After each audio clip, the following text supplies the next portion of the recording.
వెండి వస్తువుని ఎలా క్లీన్ చేస్తానో చూపిస్తాను. చూడండి, నా వెండి వస్తువులు అయితే నల్లగా జిడ్డుగా ఉన్నాయి. చూడండి, నేను ఇప్పుడు వీటిని ఎలా క్లీన్ చేస్తానో చూపిస్తాను. నేనైతే వెండి వస్తువుని క్లీన్ చేయడానికి ఈ లిక్విడ్ని అయితే వాడతాను. ఇది వచ్చేసి రూపేరి అండి. మనకి ఎక్కడైనా సూపర్ మార్కెట్లలో అయితే దొరుకుతుంది. దీని కాస్ట్ వచ్చేసి 100 రూపీసే అండి. ఇలా జస్ట్ ఒక కాటన్ తీసుకొని లిక్విడ్ని కాటన్ని డిప్ చేసి అప్లై చేయటమేనండి.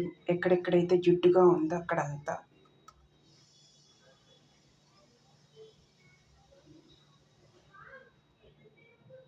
లిక్విడ్ని అయితే అప్లై చేసి వాటర్తో అయితే వాష్ చేశాను. చూడండి ఎంత నీట్గా వచ్చిందో. మనం కొన్నప్పుడు ఎట్లా మెరుస్తుందో ఆ విధంగా ఉంది.